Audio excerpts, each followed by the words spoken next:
Γεια χαρά Unboxers, Σάκης Καρπάς από το GameOver.gr εδώ σε ένα ακόμη βίντεο των Unboxholics. Σήμερα θα σας δείξω το iPad mini της Apple. Η εταιρεία ως κυρίαρχος στην αγορά των tablets εδώ και χρόνια, βλέποντας την τεράστια επιτυχία που σημειώνουν τα mini tablets, αποφάσισε να μπει και αυτή στο χορό. Το iPad mini έρχεται σε δύο αποχρώσεις, λευκό και μαύρο. Μπροστά μου έχω τη λευκή 4G έκδοση των 16GB. Να σημειώσω πως υπάρχει και το απλό Wi-Fi μοντέλο σε χαμηλότερη φυσικά τιμή, η οποία επηρεάζεται επίσης από το μέγεθος του αποθηκευτικού χώρου, μιας και υπάρχουν διαθέσιμες εκδόσεις των 32 και 64GB. Η συσκευασία ακολουθεί το μινιμαλιστικό ύφος όλων των Apple προϊόντων. Αφαιρώ την προστατευτική ζελατίνα και ανοίγω για πρώτη φορά το κουτί. Φυσικά το πρώτο αντικείμενο που συναντώ είναι το iPad mini. Πριν σας το δείξω πιο αναλυτικά, ας δούμε τι κρύβει το πακέτο αγοράς. Κάτω από το iPad mini υπάρχει ένας χάρτινος φάκελος, μέσα στον οποίο κρύβονται ένα μικρό βιβλίο οδηγιών, καθώς και η βελόνα για την αφαίρεση του slot της κάρτας SIM. Αμέσως μετά βρίσκω το μετασχηματιστή ρεύματος που συνδέεται στην πρίζα, ενώ το τελευταίο αντικείμενο του πακέτου είναι το καλώδιο με το Lightning βίσμα, που χρησιμοποιείται για τη σύνδεση του iPad με το PC ή το Mac. Δυστυχώς η Apple συνεχίζει να μην βάζει ακουστικά στις συσκευασίες των tablets της.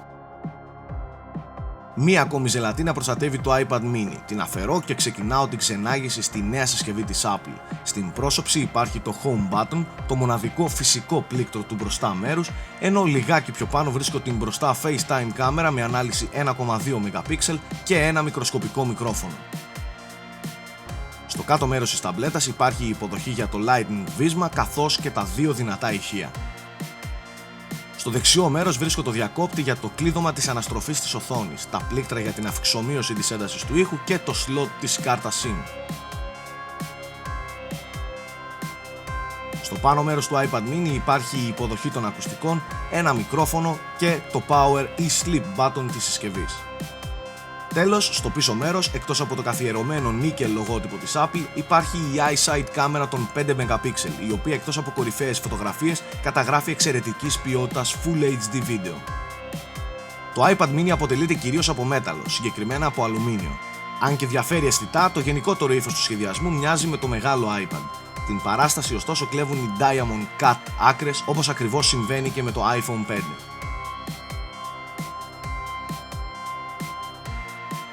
Η νέα mini ταμπλέτα της Apple έχει πλάτος 134,7 χιλιοστά, ύψος 200 χιλιοστά και πάχος 7,2 χιλιοστά. Η διαγώνιος της οθόνης του iPad mini φτάνει τις 7,9 ίντσες, ενώ υπάρχει ελαιοφοβική επίστρωση για προστασία από τις δαχτυλιές. Το βάρος του απλού Wi-Fi μοντέλου βρίσκεται στα 308 γραμμάρια, ενώ το 4G μοντέλο ζυγίζει 4 γραμμάρια επιπλέον. Μέσα στο iPad mini κρύβεται ένας διπύρινος επεξεργαστής Α5 που χρονίζεται στο 1 GHz και έχει γενικά καλές επιδόσεις. Η μνήμη RAM του συστήματος, αν και θα την ήθελα στο 1 GB, φτάνει τα 512 MB. Στα της οθόνης, στο iPad mini η Apple αντί της καθιερωμένης Retina Display επέλεξε παραδόξως να επιστρέψει πίσω στο iPad 2 και έτσι έχουμε μια LED οθόνη με τεχνολογία IPS, ανάλυσης 1024x768 pixels και πυκνότητα 163 ppi. Τέλος, το iPad mini υποστηρίζει και όλα τα LTE 4G δίκτυα κινητής τηλεφωνίας. Η ταμπλέτα έρχεται με εγκατεστημένη την τελευταία έκδοση του iOS 6 λειτουργικού της Apple. Η τεχνολογία πολλαπλής αφής βρίσκεται στα καθιερωμένα υψηλά στάνταρτς της εταιρείας, ωστόσο υπάρχει ένα χαρακτηριστικό εξαιρετικά χρήσιμο. Λόγω του μικρού πλαισίου και επειδή το μέγεθος της συσκευής ενδείκνυται για χρήση με το ένα χέρι, υπάρχει μια παράξενη τεχνολογία που αγνοεί τον αντίχειρο όταν αυτός ξεκουράζεται εντός της οθόνης, σε βαθμό που θα περάσει απαρατήρητη. Μπορεί η χαμηλή πυκνότητα των pixels να είναι εμφανή στις γραμματοσυρές και τα κείμενα, ειδικότερα στους χρήστες συσκευών με οθόνη μεγαλύτερης ανάλυσης, όπως το iPad 3, η ποιότητα της εικόνας στο σύνολο είναι σχετικά υψηλή. Τα χρώματα, ελαίο της IPS τεχνολογίας, εμφανίζονται φυσικά με λογικό saturation, ενώ η γωνία θέασης και η φωτεινότητα δεν πρόκειται να απογοητεύσουν κανέναν. Κατά την άποψή μου, το σπουδαιότερο πλεονέκτημα του iPad mini και γενικότερα όλων των Apple συσκευών είναι το App Store. Εδώ μέσα ο χρήστης θα βρει εκατομμύρια αποκλειστικές και μη, δωρεάν ή επιπληρωμή εφαρμογές σε ένα κατάστημα οργανωμένο όσο λίγα. Τέλος, να μην ξεχάσω να αναφέρω πως και το iPad mini ενσωματώνει τη Siri, τη τεχνολογία φωνητικών εντολών που γνωρίσαμε για πρώτη φορά στο iPhone 4S.